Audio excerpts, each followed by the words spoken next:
What if Borat made a Fallout game? Do we want to install Asphalt by Stalin? I guess? Wait. No! Go back!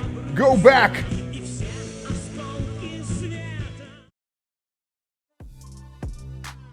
A few weeks ago, I was watching the Angry Joe show, and one of the hosts expressed the idea that there can't really be the best of the worst so bad it's good kind of a video game. When the gameplay mechanics are not fun, they're just not. You can't enjoy a bad video game the same way you can enjoy a bad movie. But is it really true? I immediately thought of this project. Fallout Oblivion Lost, or FOL, is a fan-made Fallout-STALKER crossover game, meaning the characters, locations, and items from Shadow of Chernobyl are transported to the world of Fallout 2. But it's so much more than that. I'm gonna be needing a lot of therapy after this. Into the rabbit hole we go.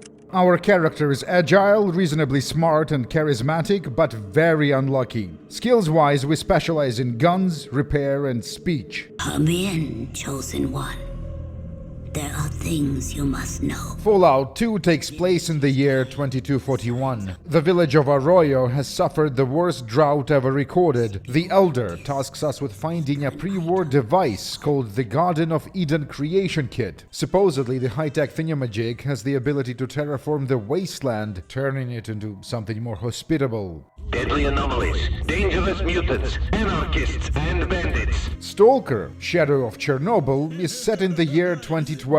A group of scientists took advantage of the Chernobyl catastrophe, establishing a network of secret labs inside the zone of alienation. They were performing experiments on something called the noosphere. It says here it's a philosophical concept, but it's really not, at least not in the way it's used in the Stalker franchise. Noosphere is basically Soviet warp. You know, like in Warhammer, but with Slavs. And then, somehow, the zone of alienation, complete with the Chernobyl power plant and the abandoned city of Pripyat, was transported both in space and time from Ukraine to California, 200 years in the future. It's going to be pretty hard to suspend your disbelief, but the story setup is actually one of the least bizarre parts of this experience.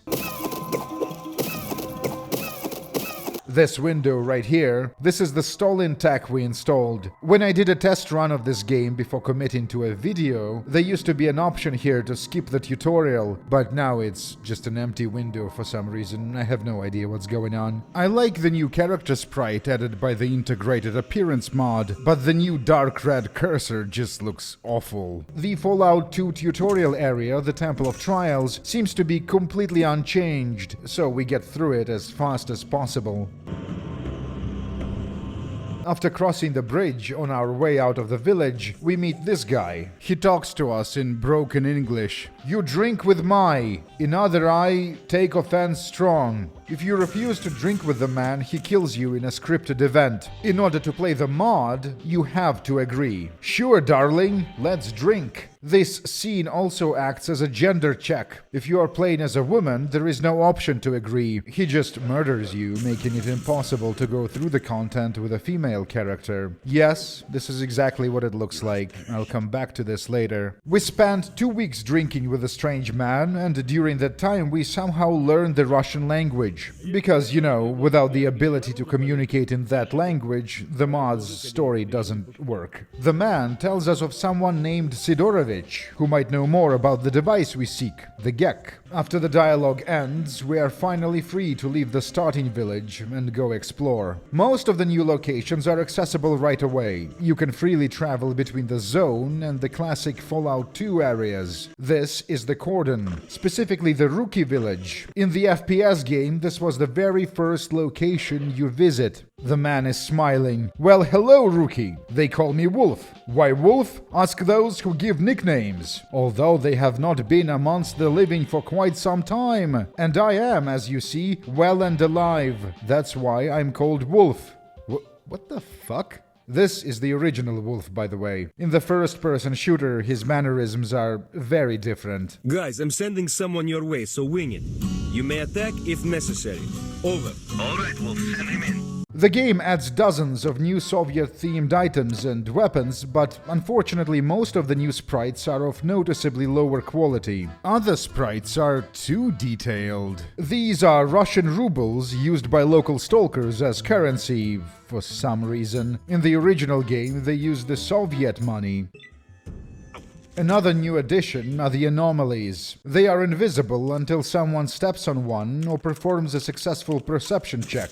Anomalies function kind of like traps in D&D, except you can't disarm them. This guy right here is the new potential companion character. I'm pretty sure the portrait is borrowed from Doom 3. The man lost his memory, stepped into an anomaly and bam, a flash. The Martian Marine doesn't remember anything, so he just stands there with his mouth open. To join a gang? I don't like bandits. They beat me. Sometimes they kick my face in. In order to make this character a follower, we need to find his shoelaces, a small side quest. Well, screw that. Where would I get them? I am better off enlisting that flea-infested pooch.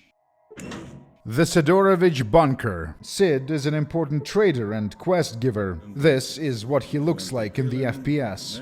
In the next location, Dr. Pavlov sells bottled pheromones that can be used to tame red wolves, one of the new creature types added in the mod. A no longer functional Soviet car. Another new sprite. The palette is slightly different and it's placed at a wrong angle. Power armor is a stand-in for Stalker exoskeleton. I like the wooden shack graphics. The interiors are awful though. The posters? Wait, is this Blood Rain? That's obscure. Elsewhere in the cordon, we find a crashed Enclave vertibird. On the body, there is a holodisc with instructions to Enclave operators. Do not reveal your presence. From intelligence reports, the locals have anti-air weapons, which can damage vertibirds approximately to 65 to 93%. So the translation is not very good. However, I need to emphasize that in this game, 9 times out of 10, the weird language has nothing to do with the translation. Most of the time, FOL is just written like this. You have died. Yeah, that's exactly how I imagined being dead felt like. Anomalies are dangerous and annoying. You will never spot them in time. The wasteland has claimed your life. The game uses speech checks extensively. Whom do you call whippersnapper, punk? Nobody kicked the shit out of you for quite some time, huh? Come here, darling. I'll teach your ass some good manners. Every line of dialogue in this game is a drill tweet. Let's visit the junkyard, which is what this game calls the garbage, a location from Shadow of Chernobyl. In the original Stalker, the place was infested with gopniks. Do I want to become your friend? Sure, why not? He introduces us to the Free Anarchists faction, which in this game is basically a euphemism for bandits. Or maybe not. FOL has some of the most peaceful bandits I've ever seen. I don't think any of the bandits you meet in the junkyard or in random encounters are hostile. In the FPS game, the garbage was described as vast machinery graveyard, but that's pretty much what every location in this mod is. We found our first artifact. These are extraordinary and rare objects created in the zone's anomalies. Artifacts are very powerful in FOL, much more so than in any other Stalker game. You don't even need to equip them. As long as you have an artifact in your inventory, it will provide you with a permanent feat. There is a radiation spike when you pick up an artifact, but otherwise there are essentially no downsides to having them. This is by far the moddiest Fallout-based game I've ever seen. The basement of a shack is built with a Royal Temple tile set, with high-tech crates and a Nuka-Cola machine. Little effort is made to conform to Fallout mapping style. One of the cool things this mod does is mixing new map encounters with the old ones. Like, here are some Stalker gopniks shooting Fallout 2 wasteland cannibals. Another new location introduced in the mod is the town of New Bar. I need to mention something. The game has no music, except for the intro song that is. You, the viewer, won't notice this because I'll be adding Stalker music in editing, but when playing the actual game it's uncanny. In the anime thread someone mentioned that this might actually be a bug. I'm not sure. The town is ruled by mafia boss Will Wright from the New Reno crime family. For some reason, he keeps keeps a portrait of Putin on the shelf. This community is the mod author's attempt to depict a post-apocalyptic American town. It has little to do with the zone or Chernobyl. Let's go talk to the locals. Look at my tight ass. It's all yours. Take me by force, hero. I really like that. Condoms are good for health. Don't you agree? A bandit in an exoskeleton. His name is Bruce Roly-Poly. Yet another sucker whose life is as short as an intestine. You flayed rooster? Whom do you call sucker? The best way of acquiring artifacts is by purchasing them from Sidorovich and staying the hell away from anomalies. But it is very much worth doing. You are getting a free perk in exchange for pathetic 2000 NCR bucks. One of the funny and cruel things you can do in this game is push stalkers into anomalies. Will Wright gives us a mission. A talented singer here in Newbar got his ear cut off by a psychotic owner of the local hair salon. We go have a chat with the guy. You know, I haven't rescued any ears for a long time. I'll see what I can do. The ear thief is a petite woman with a huge buff bodyguard. She briefly glances at him and then asks us, "Have you ever heard of Lotus Mutant Stance?" Is this a reference to something? That guard takes no prisoners. Will Wright explains our next assignment. Some ghost is wandering at night in the caravan camp here in the downtown. Of course, this is not a poltergeist, but it instills quite some fear into visiting travelers. And that is very bad for business. Our character gets it. The ghost turned out to be just some guy in a Volt jumpsuit.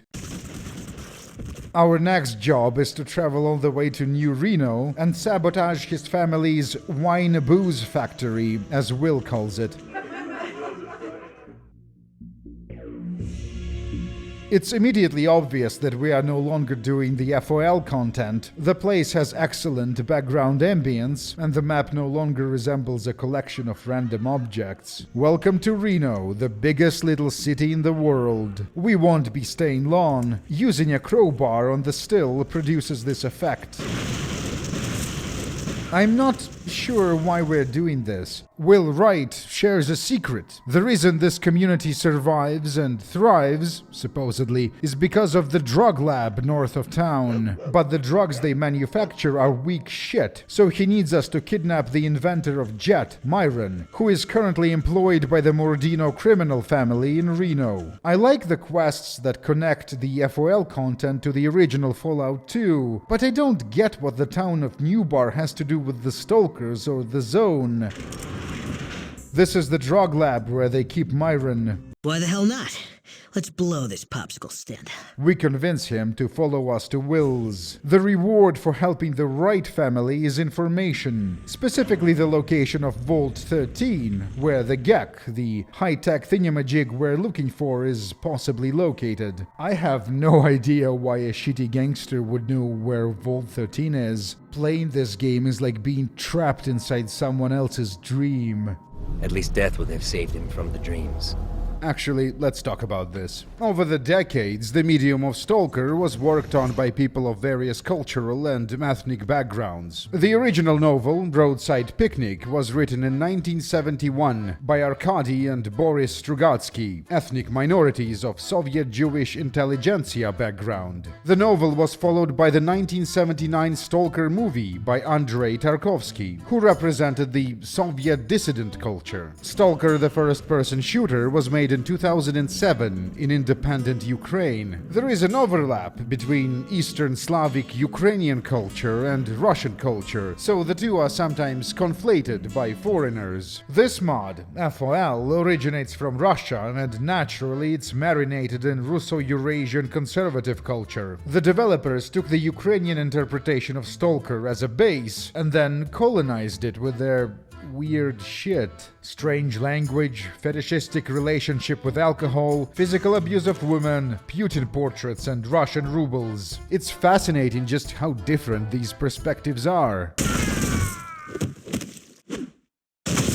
A skirmish between rookie stalkers and tough bandits. FOL is not what they call lore-friendly when it comes to Fallout world-building standards, but it doesn't conform to stalker lore either. The zone is supposed to be a lonely place, with a population of only about 300 people or so. Locations and random encounters in FOL are overpopulated. We loot a Vintorez rifle from the body of one of the soldiers eaten by zombies. The weapon is extremely powerful. Using Vintorez and other Soviet guns, I mop up the mutants at Mariposa military base, which is one of the late-game Fallout 2 locations. The reward is a suit of power armor. This is when I realized that by doing Will's quests, I locked myself out of other factions. We can't become a stalker or a bandit anymore. Why even play this mod then? And I'm not sure why the town of New Bar exists. It's ugly, it has a stupid name, and it's not connected to the zone in any meaningful way. The strange thing is that the settlement right next to it, a place called Redding, has a similar backstory, with mafia lords influencing politics via drug trade. Fine. Let's try again with another character. I remake the same guy, except instead of repair, I choose to specialize in big guns and take fast shot as a second trait. This means we can no longer make aimed shots, but hopefully we won't need to. We ask Sidorovich about the Gek. He says that's privileged information reserved only for stalkers. So how do we become a stalker? I guess we'll need a tracksuit and all. Talk to Wolf, my right-hand man, he says. Wolf doesn't have the slightest bit of respect for Sid. Says the military, another one of the zone's factions, has a Gek in their possession, and he can arrange a meeting with one of their higher-ups. For some reason, everyone in this mod knows what a Gek is, even though it's supposed to be specialized pre-war technology. Wolf asks us to help the stalkers rob one of the trading caravans that work with Sidorovich. Whatever, we'll do it, but I want to explore the map a little first, to get some items and XP. The wasteland has claimed your life. The Bloodsuckers are the most dangerous new enemy added in the mod. Back in the FPS game, they were lightning-fast vampire humanoid creatures with the ability to cloak. In this game, they are some of the toughest monsters around. Here is mostly unedited footage of Bloodsuckers fighting a group of zombies. While the Bloodsuckers are ultra-mobile, the zombies, another new enemy type, are ultra-durable, so when they fight each other in random encounters, it looks hilarious. The encounter maps get more elaborate the closer we get to Chernobyl NPP. I collect a number of expensive items from the bodies and sell them to Sid in exchange for artifacts. Let's help wolf stalkers rob a caravan. A favor for a favor. Wolf helps us get in touch with the Ukrainian military, who were also transported to California. Like everything else in this mod, the base resembles a trash can, although the interior is a little better. This is what it looks like in the original Shadow of Chernobyl. Wolf? Stalker? Are you Stalker too, Ragamuffin? It's okay, Stalkers are good fighters. So you decided to join the army? I mean, I guess. I'm just not sure which nation's military I'm signing up for. We get a uniform. Basically combat armor. The military knows where to find a Gek, and they're willing to help us if we help them. Hey look, they have a functional helicopter. That's cool. The general wants us to go to Yantar and assist Sakharov. The ecologists also made it to California. Here is what their bunker looks like in this game, and that's the original ecologist's bunker. Hello? Hello. This is possibly the only environment in this mod that feels like it might be a nice place to live in. Observe the environmental storytelling. Sakharov is an alcoholic. Why are you constantly interrupting me? What an impudence! Damn, what a display of disrespect! I'm John, and you are Sakharov, right? Not Ron! I am Professor Sakharov! No idea what his problem is. Once the professor calms down, he gives us a side quest to bring him an artifact. We explore the zone some more. In this random encounter, Fallout 2 slavers battle Monolith, a hostile stalker faction. It's not even close. Actually, the battle doesn't even last a single turn. The reddish anomaly is called Heaty. Eventually, I do a sensible thing and just buy the required artifact from Sid, instead of attempting to find one myself. Yes, yes, yes! Damn it! This is it! Give it to me! Don't scowl, please! I understand that giving up the artifact is not a pleasant thing to do! Come on! What is he doing there? Does he fuck the artifacts? Let's not talk to this guy ever again. The military gave us the coordinates of a secret Soviet lab that had not one, but 2 Garden of Eden creation kits in storage. I have no idea what's going on anymore. Was GEC invented in the USSR? This is supposed to be the X-12 lab from the original Stalker game. We are finally strong enough to kill a bloodsucker. Look at that! Shoelaces! Now we can get the Doom 3 Marine Companion if we want to. One of the TV screens is still functioning, showing the footage of a nuclear reactor exploding. We recover important lore. Yes, in this mod's reality, it was the Soviets who invented GEC. In the next room, we find a picture of Putin and a Soviet energy weapon. Did you know that these are real? The laser pistols are supposed to be used by cosmonauts for self-defense. There was also a revolver version. Wait a minute, why is there a picture of adult Vlad Putin in a Soviet-Ukrainian lab? What the fuck? I think we were supposed to find a GEC here, but I checked everywhere, there is nothing. There is probably some adventure game logic kind of shit we need to do. I'm stuck. Oh, whatever. Attempt number 3. Same character, small guns, speech, agile, a default Fallout man. But this time, we're allying ourselves with the bandits. GEC? What is that? Some kind of weapon? No, that's a kit for city creation. A small suitcase. One just needs to open it and everyone will be happy. Oh, that thing? I've got my hands on one of these recently, says the bandit leader. Everyone in this game has a GEC, it seems, except for the Eroians. So we join the quote-unquote anarchists. One of the bandits has a problem. His friend got in a state of drunken violent rage and had to be locked in a cellar for everyone else's safety. We go downstairs and talk to the guy. He tries to shoot us, but I pass an agility check and twist his gun, so he ends up shooting himself. More Alice in Wonderland shit. Next, we interrogate a captured stalker. There is a war brewing between the bandits and everyone else, so they decided to subjugate us. I will send all the chums to the borders immediately. The stalkers will not calm down. Why didn't they want to live in peace? Fuck it. Alright, I can't ignore this anymore. Let's talk about the game's writing. It's very consistent in its weirdness. You might get an impression FOL is a neurodivergent art project. But this is not the case, and if it was, I wouldn't be making fun of it. In order to explain the context behind the strange language, we need to go to space. The game was released in 2008-ish. Back then, the gaming world was dominated by World of Warcraft. Being a contrarian asshole, I didn't play WoW, and instead spent endless hours in EVE Online, a space MMO with a reputation.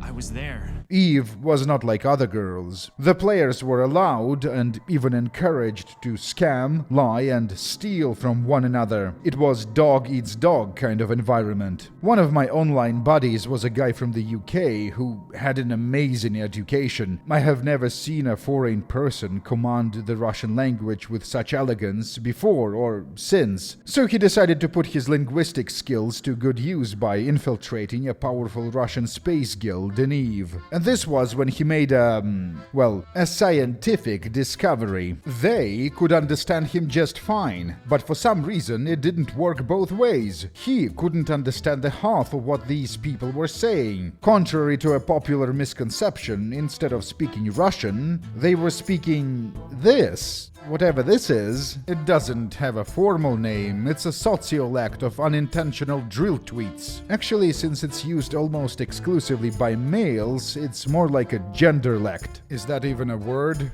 Yes, it is. FOL, this game is unique, because it's almost entirely written in this Eurasian genderlect, and then faithfully translated to English. After doing a bunch of side quests for him, the bandit leader gives us this map that shows where he hid the GEC. It's in the middle of the junkyard in a sea of radiation and anomalies. Well, the third time was the charm. Here is our prize. So what happens in unmodded Fallout 2 is that we acquire the device, only to find out that the villagers were kidnapped by the Enclave, the remnants of the American government. Dark souls came.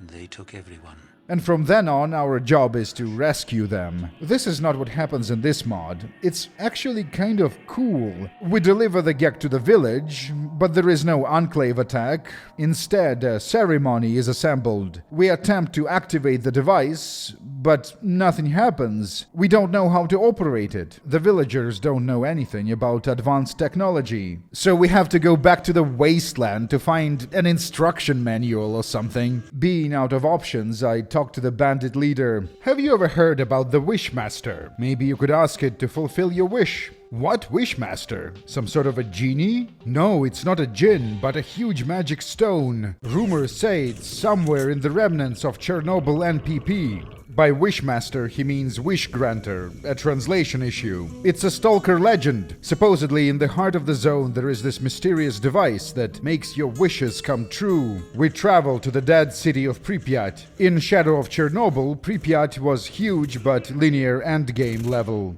Look at that. Khrushchev-era commie blocks in classic Fallout. That's the most beautiful thing I've ever seen in my life. These are the interiors, appropriately cramped. An abandoned Soviet school. See this poster? I'm pretty sure this is Natasha from Red Alert 3. How the hell did that poster get there? My theory is that FOL is actually a Mass Effect game. We are Commander Shepard, and this is what the Reaper indoctrination feels like. A stalker stuck on a roof, yelling for help. He'll have to wait for a few more months, cause this is when I realize that we are under-leveled and under-equipped for the content ahead. Have to go grind for a bit. You have died. We kill Will Wright and his henchmen. Therapeutic and decent XP. I've been playing Fallout since I was a little baby, and I never realized that red scorpions have a special animation for getting blown up. We infiltrate the Enclave base and steal the second best suit of armor in the game. With this kind of technology, the Mariposa mutants are easy prey. Alright, enough of this. Shoot every person in a tracksuit who talks in drill tweets. Rip, Wolf. Hey, look around! The death in within striking distance. There is a rare artifact on one of the bodies. This one allows us to see in the dark. Our Doom 3 friend doesn't seem to be bothered by the surrounding carnage. Heya! Naya! Bye, chap. Time to visit our old buddy Sid. Unfortunately, our lockpick skill is not high enough to get past the door, but I doubt there is anything we need there anyway. At this point, we are of a high enough level to attempt exploring Pripyat again. Alright, let's rescue that idiot on the roof. We are standing on the roof of a Soviet apartment building in the middle of bombed-out California. The stuck guy was the very same stalker who taught us Russian in the beginning of the game. He also happens to be Strelok, the protagonist of Shadow of Chernobyl. This is a very strange depiction of Strelok, who never seemed to be an alcoholic in the original game. There is no Wishmaster, he says. Just think to yourself, we don't live in a land of fairies. Friggin' magic? Wishes? That's a planned deception. Dude, you and this entire city have traveled from Soviet Ukraine to post-apocalyptic America. I mean, maybe fairies are real. There are two kinds of people, hunters and their prey. Let me assure you, I am one of the hunters. The Wishmaster does not exist. It's a hologram and the usual piece of plastic, eye candy, and nothing else. But there is a bunch of crazy scientists who manage to unite their minds into one powerful field. I think this would be more effective if I read it with a Russian accent. Everyone believes in some godly monolith, but no one believes in the usual scientist and their scientific progress. Strelok then goes on to recap the story of Shadow of Chernobyl and his role in it. Essentially what happened is that he discovered a secret lab underneath the power plant, and then shot up a bunch of scientists who had their minds connected to a machine so that they could collectively manipulate this Soviet warp. Strelok did this, hoping that the zone would vanish. Instead, something broke in the noosphere, and they got transported 200 years into the future. It's like I said in the beginning, the crossover, the premise, it's actually the least insane part of the whole thing. Since the scientist's hive mind obviously survived, Strelok wants to go back to Chernobyl and, well, find answers? Perhaps make some kind of a deal with them. In any case, since Gek is apparently a Soviet technology, they probably know how to operate it. a bunch of monolith soldiers worshipping a projection of a wish granter. In the bottom right corner of the map we find this thing, a railgun, pretty much the most powerful weapon in the entire game, but there is barely any ammo for it, every shot counts. After dealing with the monolith, we finally make our way to the actual power plant. Strelok, you okay? Oh, he thinks he is still on the roof of that commie block. That's the power plant. The monolith guards are no longer hostile to us. This is what the place was like in the original Stalker.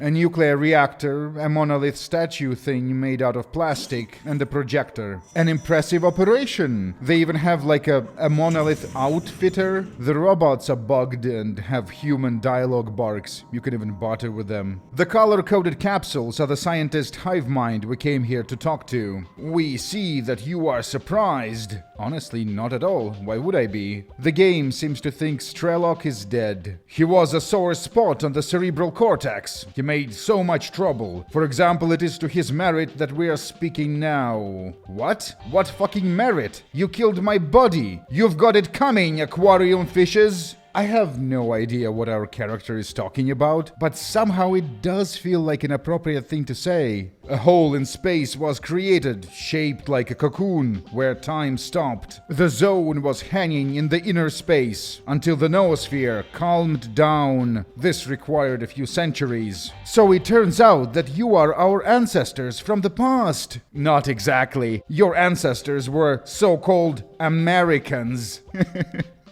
Strelok, time jumps, nuclear war. This was not in our plans at all. Same as your birth. There are concepts which are out of our control. Let's just consider this conversation as a part of some grander scheme. This tendency to emphasize random parts of the sentence is a distinct feature of the Russian Eurasian genderlect. You think this is not logical, human? And for us, that is the basement of truth, an axiom, the same truth as the one that existence is the part of objective reality. Whoa!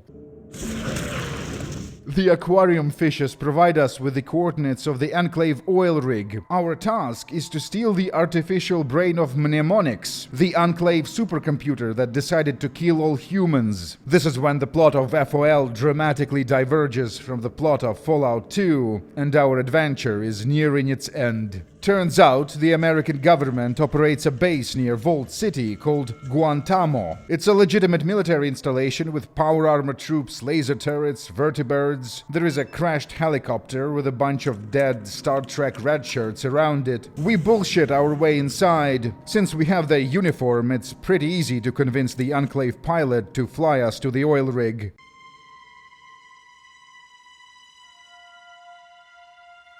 Welcome to the secret HQ of what's left of the American government. In the original Fallout 2, this is the endgame location. This is where you battle the final boss and save the world. The project will cleanse all the mutants from our fair land and the rest of the globe. Once again, America will be the world's policeman. But not in this mod. The layout of the map is almost completely unchanged, except for this. This is Mnemonics, the Enclave super AI whose brain we're supposed to extract. But there is a problem. I have no idea how to get to that room. None of the usual means of finishing the game work. Blowing up the terminal doesn't work. Killing the president and stealing his keycard doesn't work. Talking to the scientists does nothing. Their normal dialogue is disabled. I've even tried blowing up the FEV tanks or whatever these are. Nothing works. I'm stuck. Again. I'm not sure if it was me who failed to understand what the mod wants us to do, or if the shit's just bugged. I have a strong suspicion that when the Strelok glitched out in the Chernobyl power plant, that broke the main story script somehow, and made the game impossible to finish. Whatever the case, this is my third attempt, and I think I've had enough. That's not to be.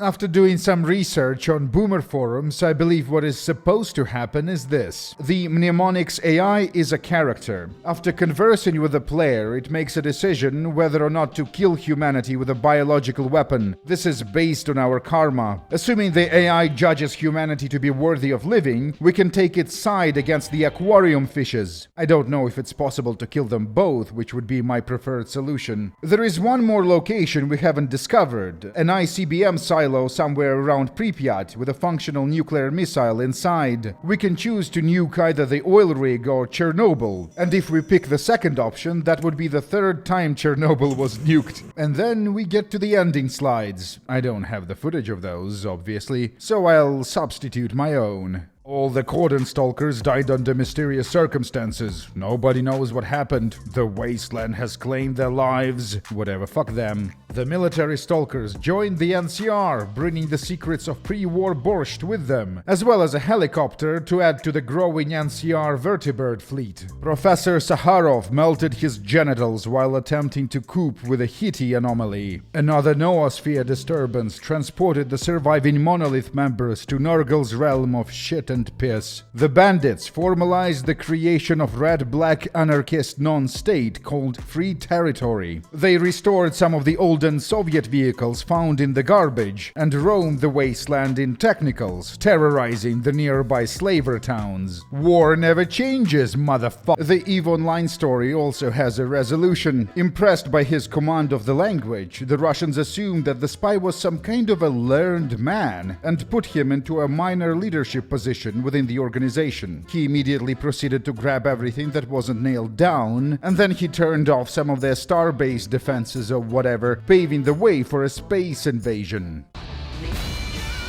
So, Fallout, Oblivion Lost, definitely the best of the worst kind of an RPG. It's not quite The Room of video games, primarily because unlike The Room, FOL simply isn't very accessible. Most people don't understand the intricacies of the weird Eurasian conservative culture the game originated from, and the relationship between this thing and other Stalker titles. Everything about this mod is absurd. The original 2009 release could only be installed on a very specific counterfeit retail version of Fallout 2 that, even at the time, wasn't available for purchase for years. The game's name makes searching information on it next to impossible. Oblivion Lost also happens to be the name of an FPS game the Ukrainian studio was briefly working on before switching to Stalker. And it's the name of a big mod for Shadow of Chernobyl. It's like this thing is designed to never be found, which might be a good thing. My video editing tricks might leave you with an impression that this terrible, terrible game is more fun than it actually is. FOL is available in English, but there is only one group of people I recommend it to. That is, Twitch streamers who can use it as a lol cow to entertain their audience. Beneath this video, there will be a pinned comment with a download link, as well as a link to a thread on No Mutants Allowed, where you can learn about other, generally better, fan-made adventures for classic Fallout. Please support the channel on Patreon, as I will be needing therapy after this. See you guys in 2 weeks.